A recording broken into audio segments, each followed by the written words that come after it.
My 11-year-old grandson slapped me across the face and my son laughed. My daughter-in-law clapped. That day, I said nothing. But 3 weeks later, they got a letter from the school that left them speechless.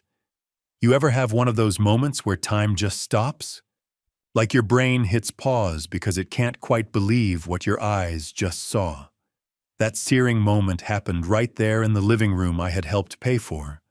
A late August afternoon in the blistering Sunbelt heat, standing only a few feet from my 11-year-old grandson, Daniel, who had just delivered a stinging slap across my face. A deliberate, full-handed strike that landed with a shocking crack, a force that actually jarred my spectacles loose. And I remember the heat spreading instantly across my cheek. That sharp, shocking burn of pure rage mixed with the bewildering pain of realizing I had just been utterly disrespected, in a way a man, a father, a grandfather, a retired engineer, never thought possible in his own home. And then came the laughter. The sound that truly broke the moment and everything in it. My son, Victor, sitting right there on the leather sofa, his head tipped back, phone in hand, looking up with a lazy smirk before letting out a hearty, booming laugh.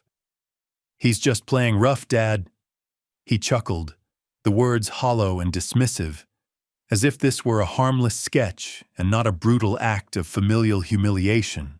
And Serena, my daughter-in-law, the self-appointed expert on conscious parenting, she clapped her hands together once, slowly, and her eyes held a cruel, challenging glint.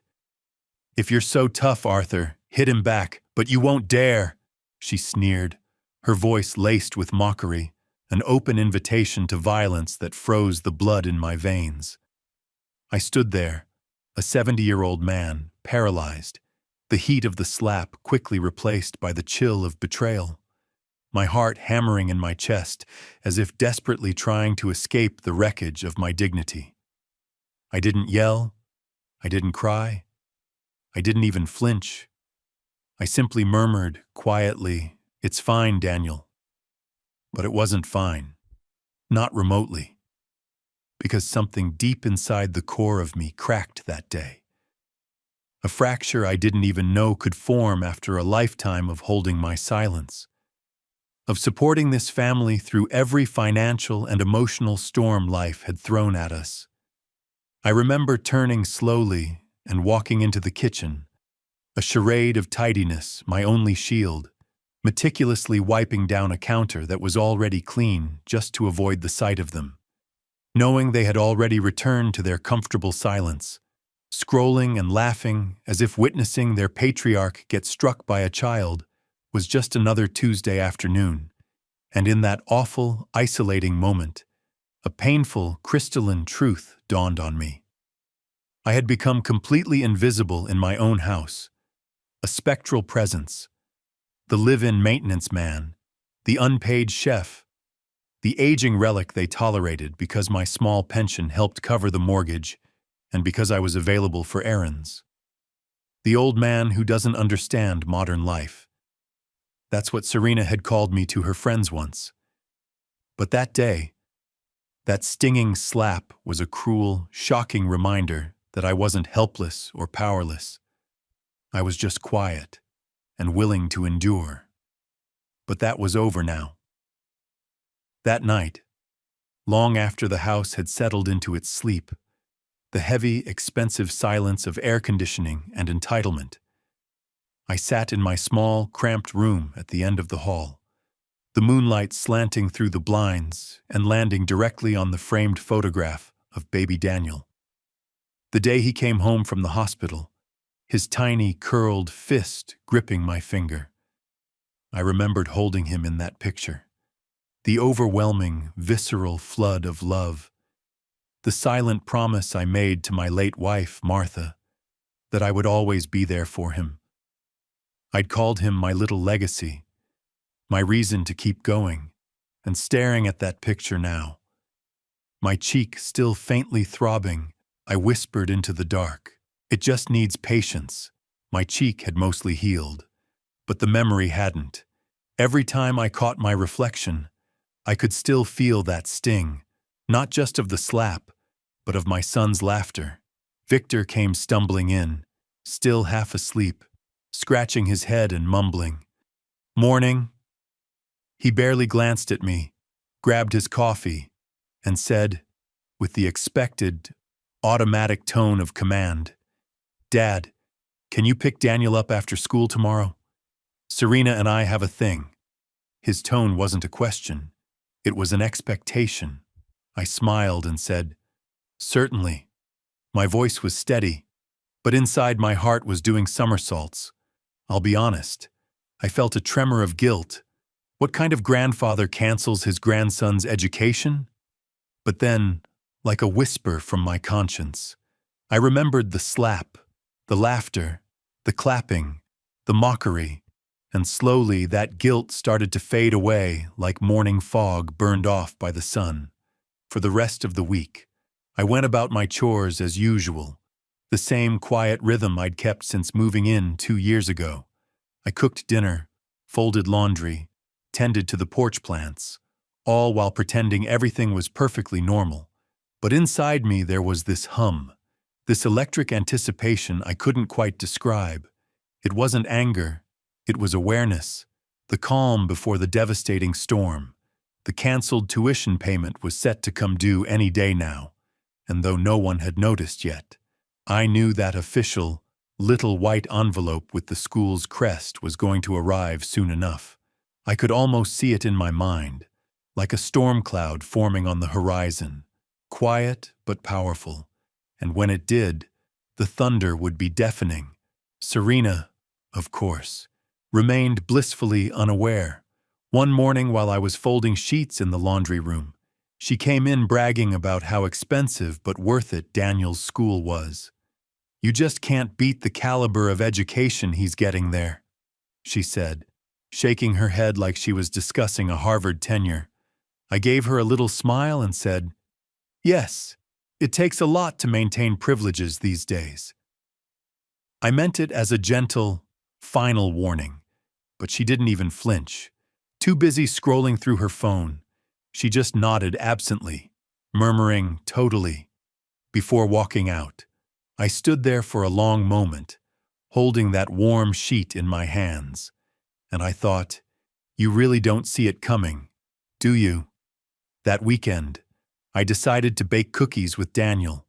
Maybe it was lingering guilt, or maybe I just missed the sweet little boy I used to know. The one who'd run to me with sticky fingers and a chocolate-smeared smile. He was different now, more guarded, more entitled, but I desperately wanted to believe there was still a spark of that little legacy I once held. We mixed flour and sugar, and for a while it felt nice. He laughed, and his laughter reminded me of better times. I started to think maybe I'd been too harsh. Maybe canceling the tuition was too extreme. Maybe there was still time to fix things before they got ugly. But then, just as I was scooping cookie dough onto the tray, he said something that made my hand freeze mid-air. "Grandpa," he said innocently, "Mommy says, you're poor. That's why you live here." It was like the air got sucked out of the room. I stared at him, the spoon still dripping dough, my throat tightening. "She said what?" I asked softly, but he was already licking his fingers, completely unaware of the weight of his words. "Yeah," he continued casually. "Mommy said, you don't have your own house because you don't have enough money, so you have to live with us." I forced a smile because what else could I do? He was just repeating what he'd been told. "Is that what she said?" I asked. He nodded. "But it's okay. Grandpa," he added sweetly, "I don't mind sharing our house." And then he smiled, innocent, pure, completely oblivious. That shattered the last piece of my old self. I turned away quickly, pretending to check on the oven because I could feel the tears of pure, wounded rage building behind my eyes. Poor? I wasn't poor. I'd just been private about my blessings. There's a difference, that night. After he'd gone to bed, I sat out on the porch, wrapped in my old service blanket, staring at the stars. The cicadas hummed in the background. And for the first time in a long while, I thought about my late wife. Martha, she used to say. Arthur, money can make people loud, but grace, true strength, always whispers. I'd lived my life by that. I never flaunted what I had, never needed to. When Victor and Serena bought this house, I offered to help with the down payment. They refused. So instead, I paid for Daniel's school quietly, month after month. Because that's what love does, it builds quietly. But somewhere along the line, they mistook quiet for weak over the next few days. I watched them, really watched them. The way Serena barked orders, the way Victor dismissed me without listening, the way Daniel repeated phrases that were far too cruel for a child to have invented. It wasn't about the slap anymore. It was about something bigger. It was about respect or the lack of it. I realized then that this moment, this little domestic calm, wasn't peace at all. It was arrogance wearing a mask of normalcy, and masks always slip eventually. One evening I caught a glimpse of my reflection in the kitchen window as I was washing dishes. I looked tired, but lighter. There was a kind of quiet strength in my eyes I hadn't seen in years. Maybe it was the anticipation of what was coming. Or maybe it was the satisfaction of finally standing up for myself in my own way. The storm was approaching. I could feel it in the air. The letter would come soon. And when it did, all their laughter, their mockery, their smugness, it would crumble like a sandcastle in the tide. I finished the dishes, wiped my hands, and smiled to myself. They think they know me, I whispered to the empty kitchen. But they have no idea what's coming. And as I turned off the light and went to bed, I felt something I hadn't felt in a long time. Peace. Not the fragile, temporary kind that depends on keeping everyone else happy, but the deep, quiet peace that comes when you finally choose yourself. Because sometimes the calm before the storm isn't fear, it's power. Monday morning came like any other. The smell of coffee, the sound of Daniel's expensive shoes thumping down the hallway, and the hum of Serena's high-powered blender as she made her usual green detox smoothie she swore was anti-aging. The first day of school was supposed to be exciting, a fresh start, a day full of smiles and photos for her followers. The kitchen buzzed with the usual chatter, Daniel bragging about seeing his friends again, Serena barking orders about brushing teeth and packing lunches, and Victor glued to his phone. I stood quietly by the sink, washing my cup, pretending not to notice the way they moved around me like I was part of the furniture. But deep down, I knew this was the day. The calm had passed. The storm was about to hit. Right on cue, a soft thump sounded at the door. The mail. Serena grabbed the pile, flipping through bills and ads until she saw it. A large white envelope with the school's logo printed neatly in the corner. "Oh, it's from the school," she chirped, her voice bubbling with excitement as she tore it open with her manicured nails. I didn't even have to turn around. I knew exactly what that letter said. I'd been waiting for this moment all week, but the sound that came out of her was not excitement. It was confusion. Wait. What? If this story resonated with you, leave a like and consider subscribing. You can also drop any comment below, even just one word. Maybe tell me where you're watching from or what time it is right now. Sometimes one word is enough to say you were here. They already sent a notice. Her face turned red as she looked at the letter again, her eyes wide with panic. They said, "If it's not paid immediately, Daniel will lose his spot."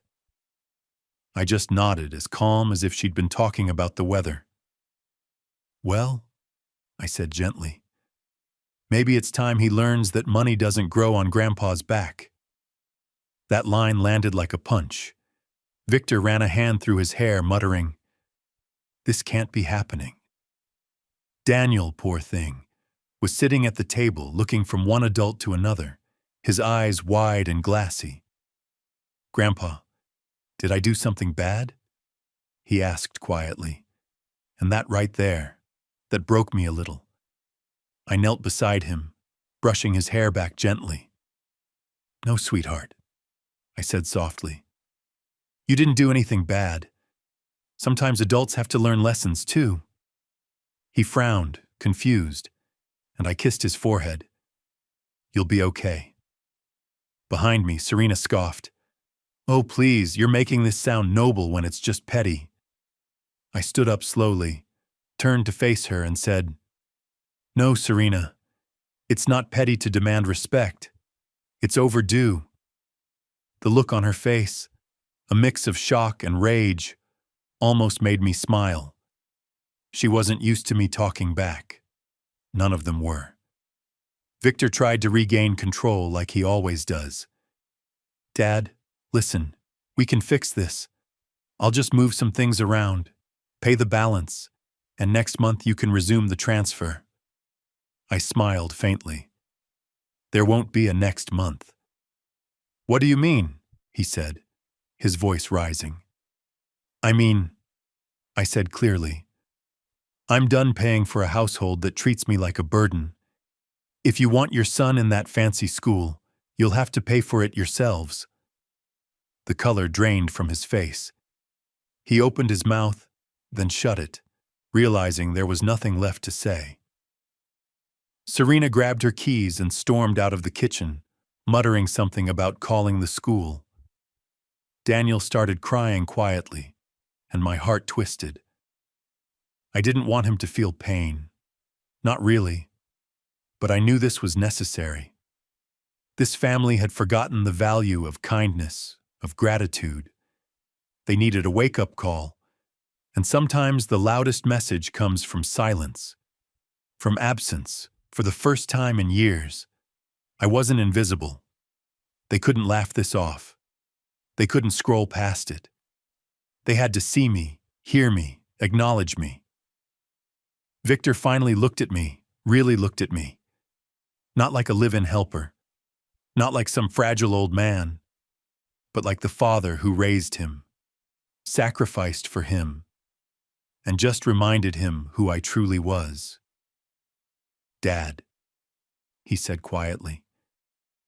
"Why would you do this?" I took a deep breath. "Because, Victor," I said, "when love turns into entitlement, it's no longer love. It's time to remind this family where the love came from and what happens when it's taken for granted." He didn't answer. He just stood there, shoulders slumped, eyes distant. I turned back to the sink, rinsed my cup again, and said softly, "Now, if you'll excuse me, I have my morning routine to complete." And as the silence stretched behind me, thick with disbelief, I realized something powerful.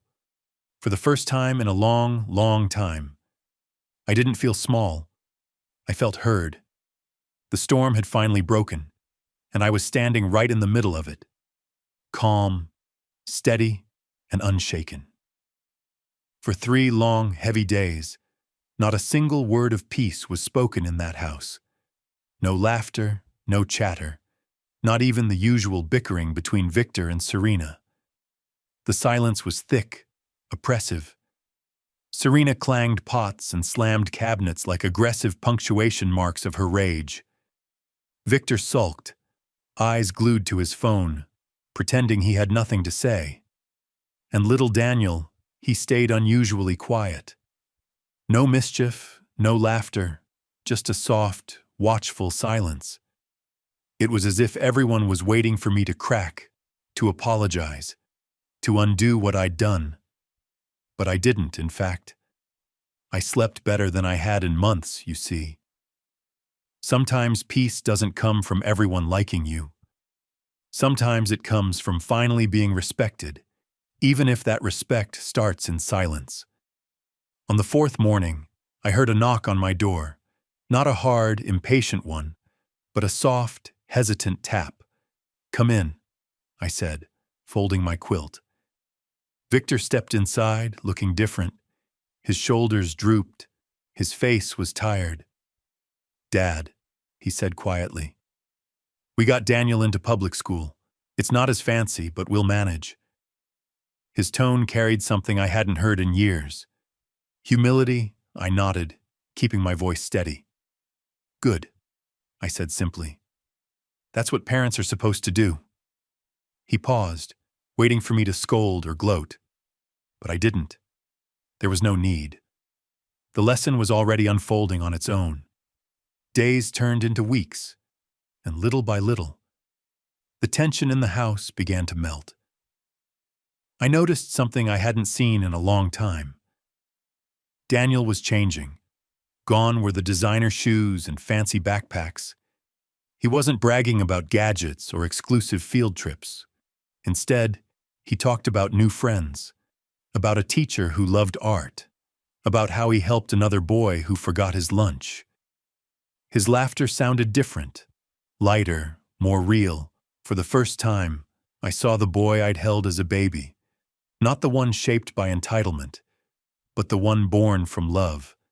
One afternoon, I was sitting by the window reading when I heard a soft knock. "Come in," I said, expecting it to be Serena asking about dinner. But it was Daniel, clutching something in his hand, a crumpled drawing. "Grandpa," he said shyly, "I made this for you." He handed it to me, eyes down. On the paper, drawn in shaky crayon lines, was a picture of the two of us holding hands under a big, bright sun. Across the top, in uneven letters, he'd written, "Me and Grandpa." My throat tightened. "It's beautiful, sweetheart," I whispered. He hesitated for a moment, then said softly, "I'm sorry I hit you." Those 5 little words broke me and healed me all at once. I pulled him close, holding him tight. "Thank you, baby," I said, tears slipping down my cheek. Now that's what I call real learning, because this right here, was the kind of education no private school could ever give. Not math or science or manners rehearsed for show, but humility, empathy, and love. As weeks passed, Serena began to soften too. She wasn't as sharp, her tone gentler, her glances less cold. Maybe she realized what pride had cost her. Maybe silence teaches more than words ever could. Victor started spending more time with his son, helping with homework, laughing again. And Daniel, my sweet boy, would come sit beside me every morning while I sipped my tea. We'd talk about his day or sometimes just sit in quiet peace. Now when I look out that window every morning, coffee warming my hands, I smile. Not because I won or proved a point, but because I found peace and forgiveness. A quiet, powerful forgiveness that freed me. They learned that respect can't be demanded. It must be earned. And sometimes the greatest victory isn't loud or cruel. It's calm, patient, and wrapped in the kind of silence that speaks louder than words ever could. If this story resonated with you, leave a like and consider subscribing. You can also drop any comment below. Even just one word. Maybe tell me where you're watching from or what time it is right now. Sometimes one word is enough to say you were here. Me and Grandpa, my throat tightened. "It's beautiful, sweetheart," I whispered. He hesitated for a moment, then said softly, "I'm sorry I hit you." Those 5 little words broke me and healed me all at once. I pulled him close, holding him tight.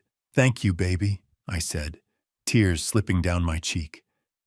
Now that's what I call real learning, because this right here, was the kind of education no private school could ever give. Not math or science or manners rehearsed for show, but humility, empathy, and love. As weeks passed, Serena began to soften too. She wasn't as sharp, her tone gentler, her glances less cold. Maybe she realized what pride had cost her. Maybe silence teaches more than words ever could. Victor started spending more time with his son, helping with homework, laughing again, and Daniel, my sweet boy, would come sit beside me every morning while I sipped my tea. We'd talk about his day or sometimes just sit in quiet peace. Now when I look out that window every morning, coffee warming my hands, I smile. Not because I won or proved a point, but because I found peace and forgiveness. A quiet, powerful forgiveness that freed me.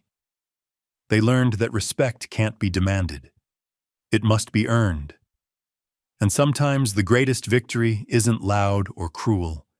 It's calm, patient, and wrapped in the kind of silence that speaks louder than words ever could. If this story resonated with you, leave a like and consider subscribing.